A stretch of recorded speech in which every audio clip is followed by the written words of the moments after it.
Vous pouvez constater sur l'affichage de ces deux images un certain nombre d'informations qui sont affichées tout simplement dans le haut de votre écran au niveau du nom de l'image que j'active par le biais de cet onglet. Alors par exemple ici, je vois un certain nombre d'infos relatives au DPI, 300 pour celle-ci, 72 pour celle-ci. Je constate également l'affichage d'un certain nombre d'informations entre parenthèses comme CMJN/8 ici et RVB/8. Alors, comment résumer et expliquer simplement ces deux notions ? Dans un premier temps, la première image a plutôt une orientation print. Alors ce qu'il faut savoir, c'est que la résolution adaptée au print va plutôt tourner aux alentours de 300 dpi. Alors vous allez me dire, mais dpi ça veut dire quoi ?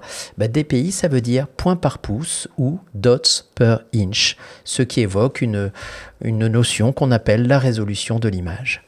On détaillera évidemment cela dans d'autres points. 72 dpi suffirait pour un affichage sur le web. Ce qu'il faut que vous compreniez, c'est que plus la résolution est forte et plus le poids de mon image va être élevé. D'ailleurs, je peux très vite le constater dans le menu Image, taille de l'image, puisqu'on va m'indiquer ici un certain nombre d'informations relatives à la résolution que je retrouve ici, mais aussi au poids de l'image. Mon image fait ici 3 mégas pour une résolution de 300. Si j'active l'image numéro 2 à 72 et que je retourne dans ce même menu, taille de l'image, je constate tout simplement que la résolution a bien été conservée, 72 au lieu de 300, mais également un poids de fichier beaucoup plus restreint, qui est donc plus adapté à une diffusion numérique ou une diffusion web. Alors tout ça, ça a des conséquences évidemment sur la qualité globale de l'image. Ici, vous constatez que la dimension de l'image n'est pas la même. Une petite image en 72, une plus grosse image à 300, et surtout une contrainte qui va être évoquée très vite lorsque vous allez commencer à zoomer sur votre image, puisque ici, vous comprenez très vite qu'un zoom relativement marqué sur mon image va malheureusement donner aussi un affichage de pixels beaucoup plus marqué.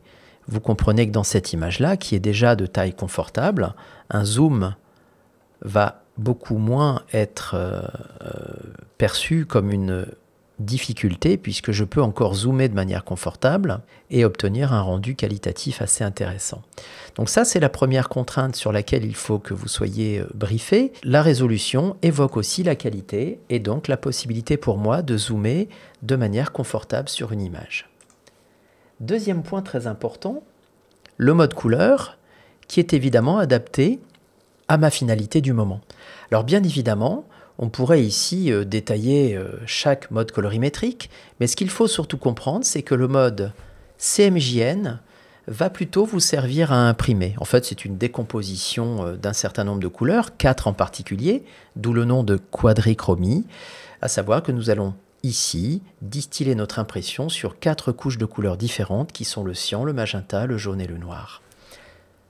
Lorsque vous déciderez d'envoyer ce document vers une diffusion plutôt numérique, liée à l'affichage, sur des tablettes, sur un site web, sur une projection, eh bien on va plutôt utiliser le mode RVB qui correspond au rouge, au vert ou bleu, qui est une déclinaison graphique adaptée aux différents modes d'affichage et non pas d'impression.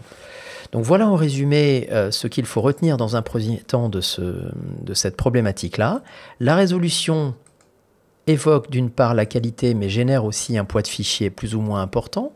Et le mode colorimétrique que vous allez choisir dépend naturellement de votre finalité du moment, une finalité print associée à un mode CMJN, une finalité d'affichage plutôt liée à un mode RVB.